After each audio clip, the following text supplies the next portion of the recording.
nombre es María del Socorro Vivas Bonilla. Mi nombre es María del Socorro Vivas Bonilla, nací en Buenaventura Valle, Colombia, en un puerto muy importante para nuestro país Colombia. Y mi raza, todas somos afrocolombianas, y entonces tenemos un proceso muy definido sobre la lucha por la obtenencia de la tierra y por conseguir un mejor estatus social entre todos nosotros. ¿Cuál fue su trabajo allí? Como háblenos del hospital, de su trabajo.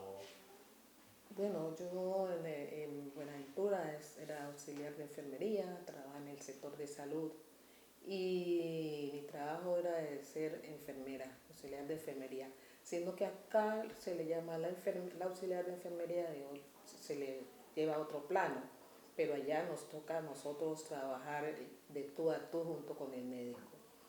Y en vista de que nosotros se nos demoraba mucho tiempo para pagarnos los salarios, entonces le dije yo, bueno compañera, vamos a tener que hacernos afiliación o hacer un sindicato, porque nosotras así, solitas, no nos van a entender y no van a escuchar. Entonces, por lo tanto, había un sindicato a nivel nacional y entonces nosotros solicitamos con las otras organizaciones para ver si ellos nos podíamos afiliar en ellos. Y fue así que nosotros nos afiliamos en ANTO, una asociación de salud. A raíz de cuando cambia la ley, cuando nace la ley 100, al nacer la ley 100 de la privatización de la salud en toda su extensión administrativa y operativa. Entonces a nosotras, a los trabajadores, que nos tocó, nos fueron liquidando unos a unos. Yo trabajaba en el hospital, un hospital Santa Elena, era del municipio, y entonces cuando ya en el 75 nos liquidaron a todos los del hospital. ¿Por qué? Porque se creó el hospital que iba a ser el que iba a estar dentro del Estado para la privatización. Entonces es así que nace el Hospital Departamental de Buenaventura.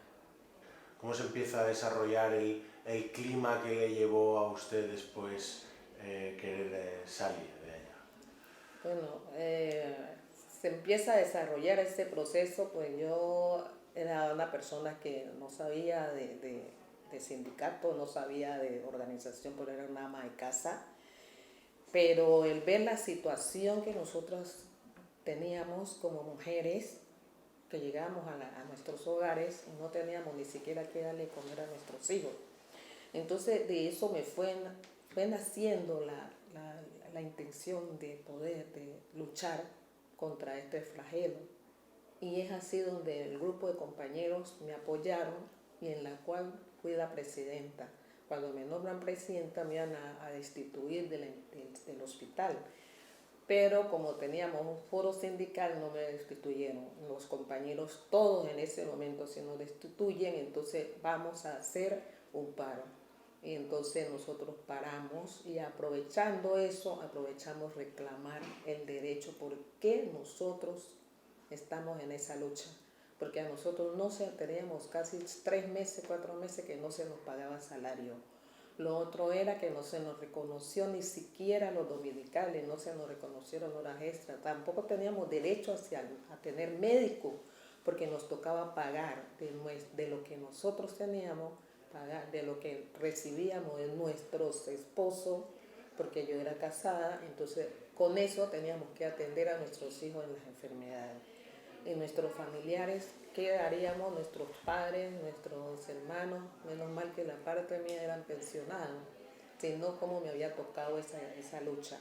Y es así que nosotros empezamos un paro cívico, un paro en el hospital de Buenaventura. Ellos decían que no, que en la salud no se podía parar, pero les dije yo, pero que ustedes nos han parado a nosotros desde que nos quitaron el derecho a la alimentación de nuestra familia, nos pararon. Claro, entonces llegó un momento en que simplemente estaban luchando por unos derechos básicos y empezaron a recortarlos y haber una confrontación y un problema respecto a eso, ¿no? Y eso se fue agravando, se fue poniendo la cosa peor, ¿no? Sí. ¿Cómo se puso A peor? medida de que las cosas se fueron agravando, pues por medio de la misma ley 100, ¿no? Entonces empezamos nosotros a luchar por los artículos de la ley 100. Sobre todo, lo primero que dice la Constitución, la salud pública para todos los seres humanos, toda persona tiene derecho a una salud pública, distinción de raza o religión. Entonces, eso nos basamos a eso y pedíamos, solicitamos el derecho.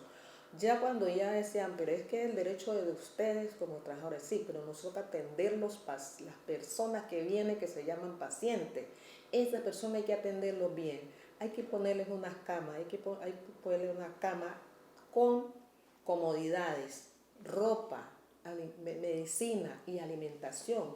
Lo que se le está dando a esta persona, a la comunidad, no es lo ideal que dice la norma, que dice la ley. Entonces la misma ley 100 lo está colaborando y por qué no se los aplica. Por ahí nos fuimos metiendo donde logramos de que se pusiera la comunidad en atención y las organizaciones a ver cómo se estaba manejando la salud en el municipio o en cualquier parte de Colombia, más cuando era en el municipio de Buenaventura. Entonces a ellos les tocaba mirar eso, más el hospital tenía acceso a toda la zona de la costa del Pacífico, porque era un hospital piloto.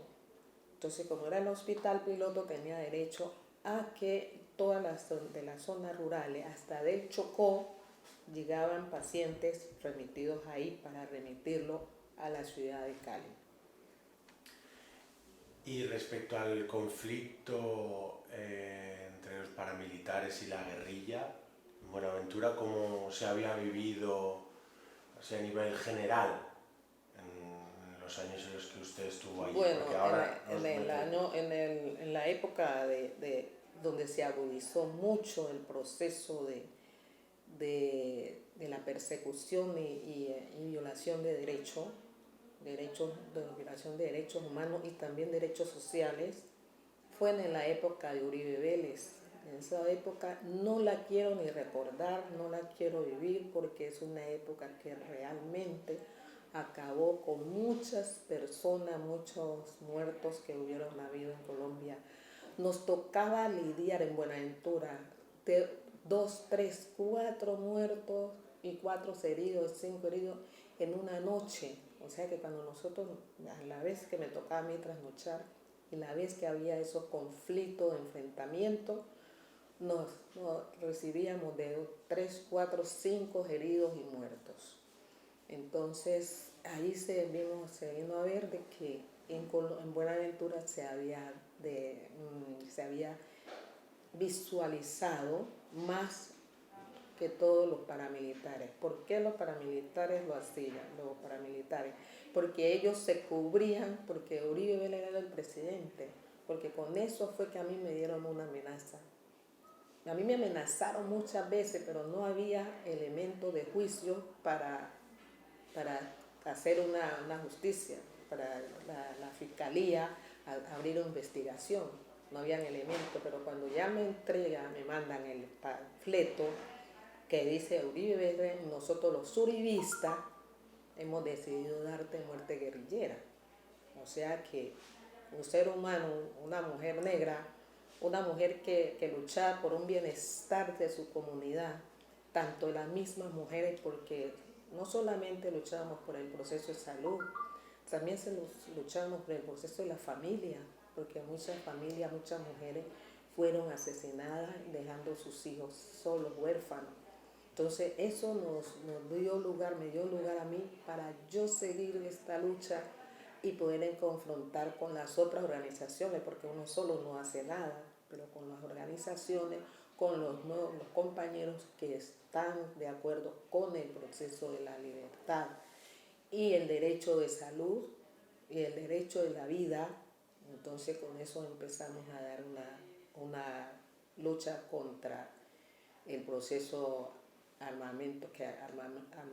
armado que había en Colombia. y más identificado por los paramilitares. ¿Qué decía? Que todo aquel que reclamaba y se sublevaba era de la guerrilla, ¿no? Entonces yo, ¿cómo así? O sea que uno en un país, en este país tenemos que ser, gloria a Dios, lo que diga el presidente, y los demás nos tenemos que arrodillar. No puede ser así. Y entonces por eso nosotros emprendimos una lucha, hicimos un paro cívico en Buenaventura por ver las muertes que había, muchos asesinatos. Había un compañero de la UP que fue asesinado porque se lo sacaron de su casa, le dijeron que allá estaban sus hijos, estaban los hijos en el puente, que era el Bellavista, como para pasar del Bellavista al otro extremo había un puente, y entonces ese puente dividía, porque eso era mar, fue tierra ganadas del mar. Entonces en ese puente le dijeron, allá está tu hijo que lo van a matar. Y era que lo sacaron a él de la casa, y lo hirieron y lo llevaron al hospital y le pegaron un tiro en la espalda. En la espalda le pegaron el tiro, le dañaron los pulmones y él murió. Pero era por la guerra que hubo de acabar con todo de la UP a nivel nacional. Y donde estuvieran ellos, allí sería. Yo era de la UP, entonces no sé por qué me salvé. Sé la causa de salvarme porque no me mataron. Pero lo único que me dijeron fue que ya te hemos dejado vivir mucho. ¿Qué significaba esa palabra? Que era aquello, a quién tenía yo de frente, atrás de mí, o qué sería, que ellos no lo hicieron. Porque realmente yo me hago esa pregunta, ¿por qué no acabaron conmigo? Y lo otro es de que a mí me salieron unos vestidos en ese entonces salían en ese entonces salían eso le decían pasamontaña, ¿no? Pero ellos se venían de costal. Entonces veníamos de crear los derechos humanos dentro del municipio, de la alcaldía, porque en esa época se hizo la alcaldía de popular, que el pueblo eligiera al alcalde y ese era el que se posesionaba, no por las administraciones que anteriormente se usaba. Entonces cuando yo iba a llegar a mi casa, me sale uno de ellos y dije yo, aquí me desaparecieron. No voy a volver a ver a mis hijos, a mi familia, a mis amigos, a la gente. Pero yo dije, a medida que él se me fuera acercando, yo me iba acercando a las casas porque eran todas alineadas. Y me iba acercando a la casa. Y donde él me tocara gritaba, me llevan, me llevan. Se me hubiera tocado, se me hubiera llevado cuando me dice, tranquila doña Socorro, a usted no le vamos a hacer nada. Dios mío, dije yo, Dios Todopoderoso, ¿será que verdad que hay un Dios iluminando? Porque ese día, sinceramente, una en la oscuridad, de noche, nadie en el poblado, puertas cerradas, bombillos apagados, ¿quién iba a saber que me iban a secuestrar a mí o me iban a llevar? Y me hizo, tranquila doña Socorro. Y cuando él dice tranquila doña Socorro, hace un silbido. O sea que sería pues de silba él, que a la hora que yo cruzara la calle para llegar a mi casa, me cogían. Si no me podían, pues él no me llevara el silbido era la identificación, que no me hicieran nada. Que no me hicieran nada y yo pasar, y yo pasé. Se identificaron conmigo, silbaron y ahí yo pasé. Yo desde ahí dije, ¿esto es un amedrentamiento o es un proceso de fortalecimiento? Yo digo fortalecimiento, porque ablandecimiento no, porque si flaqueo, ganaron ellos. pero si sigo en la lucha, gana la sociedad y gana el pueblo y gana la dignidad. Después de eso, igualmente, de toda esta experiencia, usted decide salir. Sí, ya cuando decido salir porque como está tan duro el proceso de amenaza en Colombia, entonces llega mi esposo me dice, no me vas a dejar matar, no me vas a dejar matar a mi hijo porque a ti me las pagas. Yo decía, pero ¿por qué? Ya te han amenazado y ahora tu amenaza y sigue para tu familia, porque no dice a ti, sino que dice tu familia. Tu familia es mi hijo, tu familia es mi hija. Así que si ellos salen asesinados, tú me la vas a pagar. Entonces de ver yo decía, pero ¿qué puedo hacer? ¿Qué puedo hacer? ¿Qué pienso? ¿Yo qué hago? ¿Yo qué hago?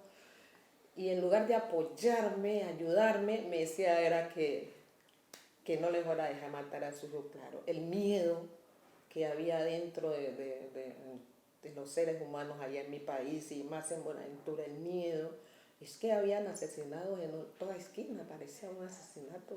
Un día menos pensó usted cuando veía el asesinato, en la noche, en la mañana, asesinaban. Entonces dije yo, no hay más. Mi hermana que estaba acá en Italia me dice, no hermanita, usted se nos va a salir de allá y se nos sale de allá. Y entonces nos mandó el pasaje para que yo me saliera allá de Colombia. Yo decía, no, yo no le puedo dar el lugar a ellos. Ellos como me sacan de aquí, mi hermanita, ¿qué es lo importante? Y me decían los compañeros del partido y también de Actor Nacional.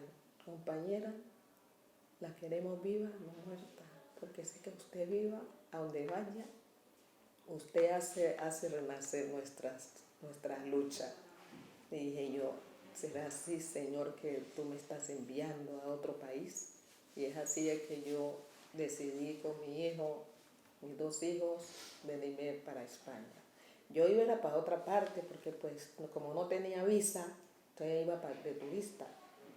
Entonces yo iba para Reino Unido, era que iba. Entonces cuando bajé ahí, llegamos a España, hemos llegado a España, a Europa, a España, dije yo, aquí nos bajamos y con mi hijo pedimos asilo. Y es así de que estoy aquí en España. ¿Y cómo fue esa experiencia nada más llegar, recién llegada a España? Bueno, esa experiencia muy dura, no conocer a nadie, es como llegar, como estar en una montaña, sin agua y sin luz, porque solamente ves la luz del día y el cantar de los pájaros. Así me sentía, aunque hubiera gente, había un pueblo, así me sentía yo, dentro de una sociedad que no conocía, dentro de una sociedad que ni siquiera ellos tendrá mi misma forma de ser, tendrá mi cultura, serán negros igual como yo, en coger aquí. Y cuando yo miraba y salía, y yo miraba todas las personas de diferente clase, diferente social, y yo decía, pero es que son pocos negros. Entre mí pensaba, yo digo, son pocos negros que hay. Y todos son blancos, como decimos allá, como que dicen que blanco como la leche. Y me reía sola. Y con un niño dije yo, ¿qué haré?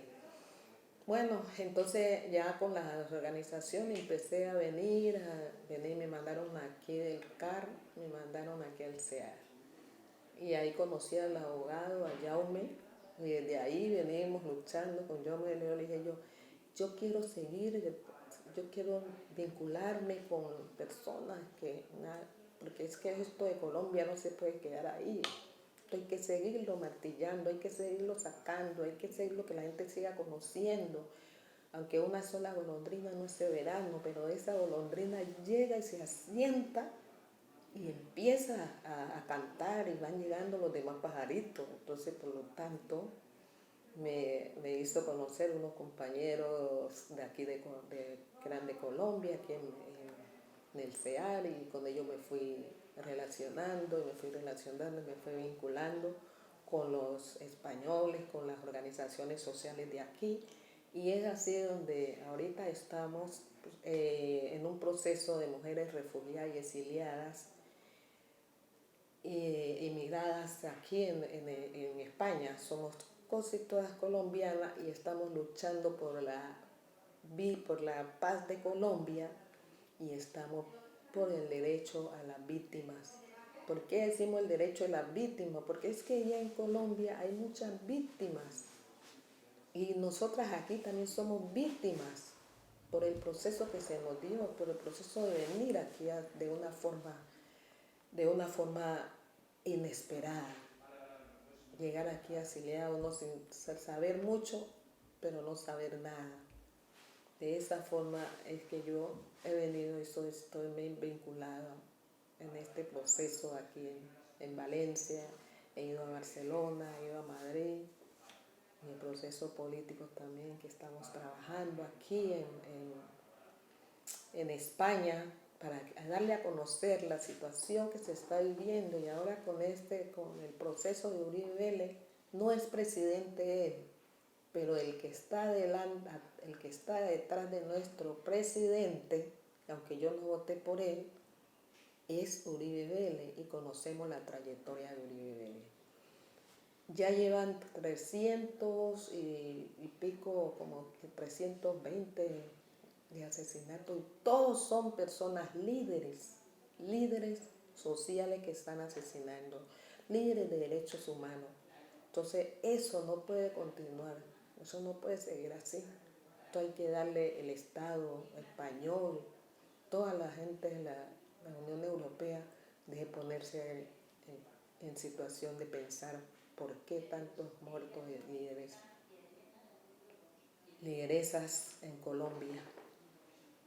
Y ahora con el proceso que tenemos, ya sí estamos en una situación, no sabemos si Trump, que yo le digo ese mono, a ver si es que va al fin a meterse por dónde se va a meter. La única parte que no puede hacer por Colombia, porque tiene 9 bases militares para atacar a Venezuela. Entonces eso lo tiene que saber el mundo, esto lo tiene que saber el país donde estamos nosotros y cada colombiano que queremos la libertad y la paz de nuestros hermanos. Debemos de luchar por eso. Aquí estoy, pero pues no se sabe si acá cómo me vaya a tocar la vida. ¿Qué mensaje le enviaría usted, por ejemplo, a las chicas, a los chicos jóvenes de aquí mismo, de Valencia o de España, que ven como en la televisión, en internet, en las redes sociales, ha salido mucho en los últimos meses y en los últimos años, que llegan muchos refugiados y llegan muchos migrantes, incluso con un mensaje racista y tremendista de nos asaltan, nos invaden, etcétera, etcétera? ¿Qué le diría usted a esa juventud para que supiese realmente lo que ocurre? Como yo lo he sufrido en carne propia, yo le diría a esta juventud, no tanto a la juventud, a las personas mayores también, porque he vivido esa experiencia, porque si me ha tocado con personas mayores, me han dicho, sí te cojo a trabajar, pero como eres negra, no me gusta negra. Y yo le digo a los jóvenes, le digo a los niños, a las amas de casa, porque esto tiene que empezar desde casa, de enseñarle a nuestros hijos que todos somos iguales, que la sangre es igual, roja, ni nadie, ni negro, ni indio, ni japonés, ni nada, todos tenemos la sangre, es roja, y que esa sangre roja nos tiene que llevar a una unidad, y esa unidad es vernos iguales, sentirnos iguales los unos a los otros. Todos en los países, en cualquier parte del mundo, todas las personas han sido inmigrantes, todo es inmigrante.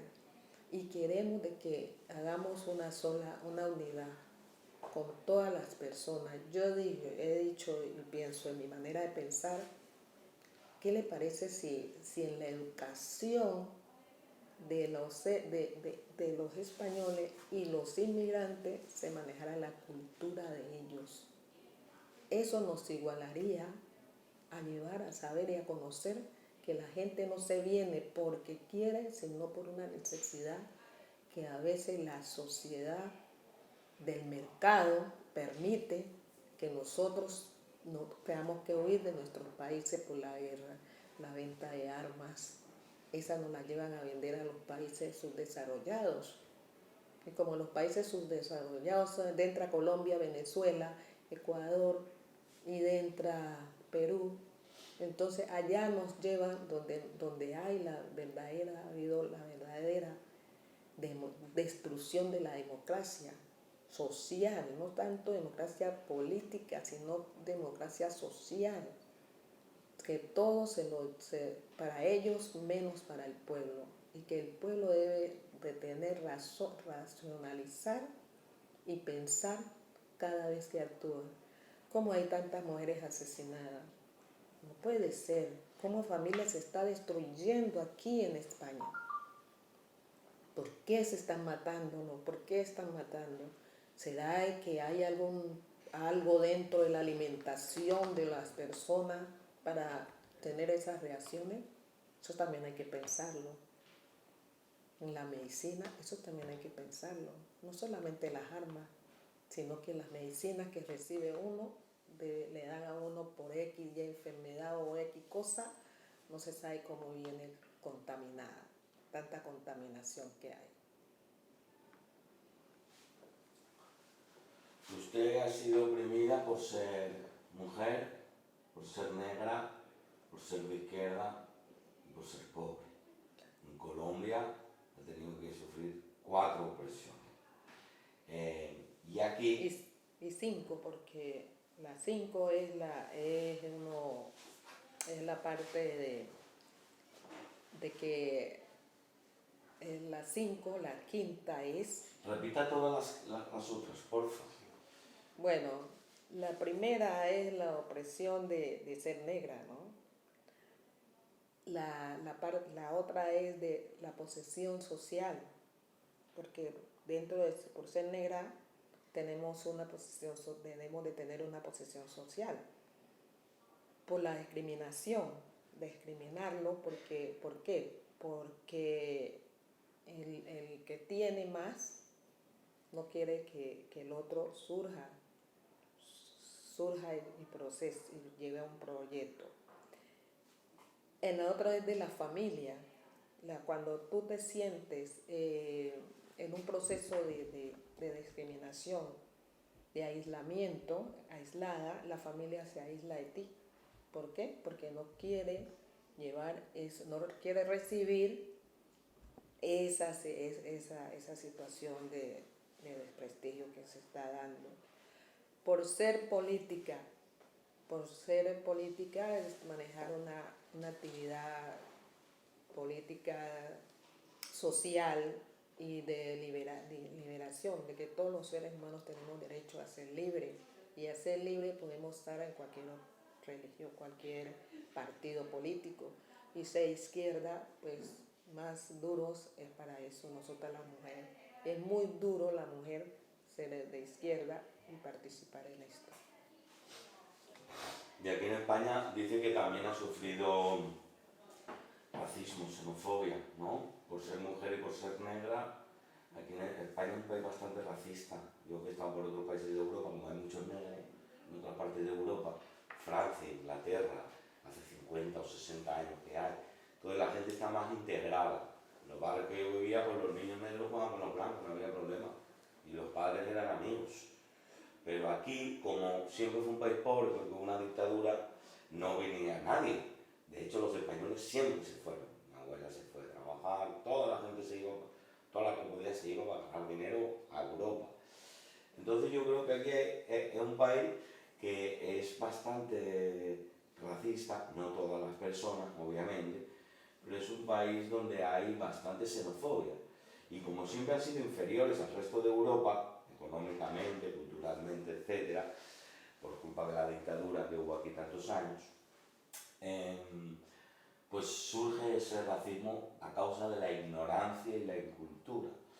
Entonces, ¿qué le diría usted a toda esta gente que no quiere inmigrantes o que no quiere refugiados porque piensa que le van a quitar el trabajo? Estamos hablando de clase obrera, no oligarquía, sino clase obrera, que la mayoría tiene miedo que el que viene le quite el trabajo de albañil o de pintor o tal, en vez de culpar al patrón, que lo que hace es explotar a uno y explotar al otro. Entonces, si puede contarnos alguna anécdota que ha sufrido aquí y cómo podríamos resolver ese problema tan grave que es la xenofobia y el racismo.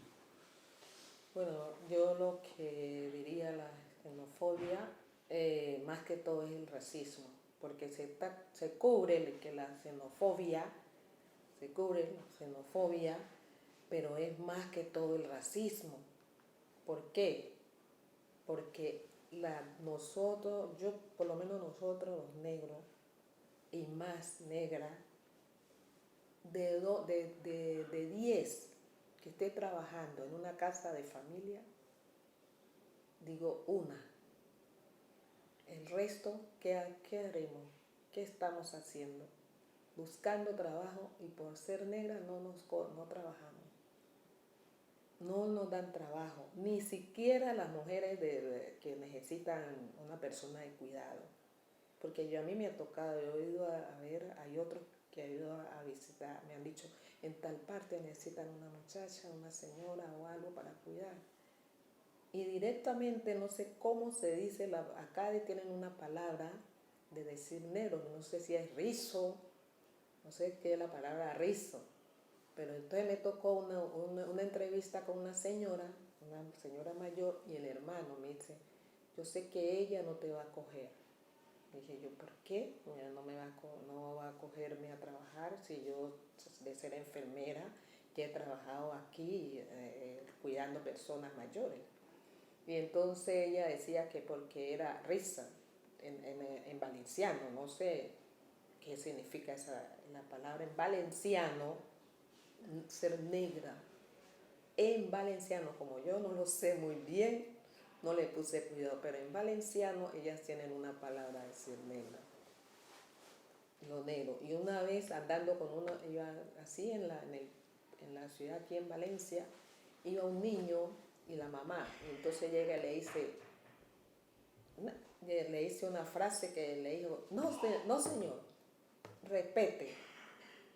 Me señaló como negra, que negra, pero es la palabra que ellos usan, no sé qué significado tienen ellos en valenciano de decir negro, porque negro no lo expresa, sino que ellos tienen una palabra. Y yo he estado por ponerle bien cuidado a eso, pero la que me aclaró un poquito fue la señora que dice rizo, o sea que porque tenía el pelo rizo es duro, aquí. El pelo rizo, dijo ella. Y entonces me dice, no, ¿qué es lo que dice la señora? ¿Qué? Entonces me dijo el hermano, no. Lo que pasa es que ella como tiene un problema de salud, entonces ella no coordina bien las cosas. Entonces yo sí, entonces recomendaría de que nosotros como inmigrantes o como negra no venimos a quitarle nada, venimos a ofrecer nuestro servicio, nuestro saber aquí en España. Y se puede combinar porque hay cosas que se hacen bien en los países, en varios países como en Colombia. Sabemos mucho lo que es la comida, hacer la comida, ¿no? Es una comida muy diferente, no sé cómo se le llama eso, ¿no? Pero es una buen estilo de sazonar, de cocinar, de sazonar. Y lo otro es de que en salud, nosotros vamos poco a los médicos y poco vamos a recibir las medicinas. Nosotros no vivimos dentro del proceso de estar yendo al médico a molestarlo. ¿Y cómo vivimos? Vivimos bien, tenemos salud y tenemos ánimo de seguir adelante. Entonces, por lo tanto, somos una parte principal, primordial, como refugiado, como inmigrante en este país, para todo, hasta para la procreación de familia. Yo le diría así a la gente que al país, aquí a los españoles y a las españolas, que somos amigos y que nos tiendan la mano así como nosotros les tendemos en nuestros países, que en nuestros países también van ellos, a nuestros países también hay, y son bien atendidos.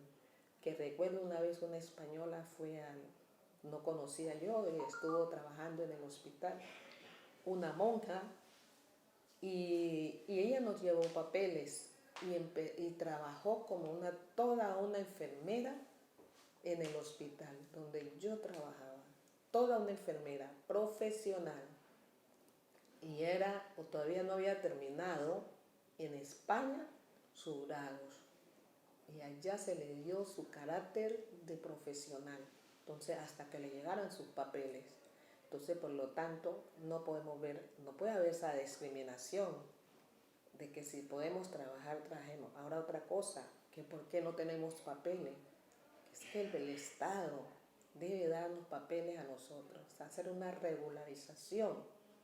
¿Para qué? Para que seamos iguales, para que podamos tener papeles. Porque si no somos iguales, entonces no tenemos papeles, entonces ¿cómo nos pueden incluir dentro de su proceso y su vida social y la democracia? ¿Alguna cosa más que quiera añadir, Socorro? Bueno, añadir que nosotros sigamos esta lucha y que esto no quede aquí y que se sigan haciendo estas cosas con más y más personas, ¿sí? Para que las personas, entre más haya mejor, claro, se exprese y se divulgue la situación real del inmigrante. Que el inmigrante es una persona igual como todos. Que sigamos y que el proceso de nuestra cultura se vea irradiado también dentro de la cultura española. Sobre todo el conflicto, más que todo en Colombia, es la pertenencia de las tierras. ¿Cierto? Que la mayoría de los colombianos, de la gente campesina, tenía su parcela y manejaba su cultivo. Entonces, como habían unas leyes que que le daban su derecho a posesionar de esas tierras, era el derecho de denunciarlas, ¿sí? Se iba al servicio civil y denunciaba su pedacito de tierra y ya quedaba él con su tierra. Entonces, por lo menos en el lado de la zona del Pacífico, la mayoría son comunidades afrocolombianas y todas tienen la posesión de la tierra y esas tierras tienen riquezas. Al tener riqueza, entonces el Estado la daba en concesión y esa es la lucha por el derecho a las tierras. Volver la gente a obtener sus tierras para sus cultivos, y sacar sus producciones y también para llegar a una mejor alternativa de negocio sobre los elementos que se encuentran ahí. Entonces eso ha sido quitado, el Estado lo ha quitado a las personas, al ser humano de allí. Yo, María del Socorro, cultivo esta tierra donde hay petróleo, entonces me dice que negociemos, yo no quiero. Entonces aparecen los paramilitares a desalojarme de mi tierra. Entonces desaparece. Ese desalojamiento que está haciendo ahorita, que se está dando en Colombia, es desalojar a las personas de las tierras que tienen su posesión, como las comunidades negras, los indígenas, son los que poseen, y los campesinos, porque todas las tierras de Colombia son de del- de la comunidad. Y entonces esas tierras entonces la han ido cogiendo, las han ido ganando los terratenientes. Pero ¿cómo los terratenientes han hecho eso? Sacando, asesinando. Y es donde se ha proliferado el asesinato en Colombia, más que todo la pertenencia a las tierras. Esa es la lucha que se está dando. Toda tierra, por lo menos en Buenaventura y en la zona periférica, todo es ganado, el mar, los barrios son ganado del mar. El mar se lo ha ganado. ¿Y quién ha ganado eso? No lo ha ganado el gobierno, lo ha ganado el colono. Y eso se convierte en la tierra y la empieza a cultivar. Eso es lo que el proceso de Colombia que más se está dando es por la pertenencia a la tierra y que son muy ricas sus ríos. Es muy rica Colombia y entonces en ese sentido es eso. Más que todo yo en una forma un poco no historiadora, diga, entonces en mi forma de pensar, digo que ¿por qué se ha generado el conflicto armado en Colombia? ¿Por qué se ha armado el conflicto? El conflicto es por las tierras de los colonos que tienen su posesión. Entonces los sacan y entonces la mayoría del país, el país donde más desplazamiento hay en el mundo es en Colombia. Desplazamiento interno. Ese desplazamiento interno no permite, tiene que haya un desarrollo social. ¿Por qué? Porque la gente se va a las ciudades y abandona el campo. ¿Por qué abandona el campo? No porque él no quiere trabajar, sino por el conflicto armado que hay. Ahora con el proceso de la paz de Colombia, con la guerrilla que se ha entregado, claro, entonces ahorita queremos la paz, hemos luchado mucho por eso. Yo me recuerdo que yo cuando empecé el proceso de lucha contra la oposición, entonces pensaba de que eso tenía un contexto que era la paz. Y si hay paz, derrumbamos todas esas bases militares, porque esas bases militares de guerra, pero si derrotamos esas bases militares, se acaba, entonces sí podemos haber paz. Pero seguimos luchando, sabemos que eso no es algo que es cuando el niño nace, y si nosotros no lo cultivamos, ese niño no crece digno, sino que se desvía. Pero si nosotros seguimos trabajando el proceso de paz para una mejor Colombia, una mejor y salida a la democracia, tenemos que continuar con el proceso de paz.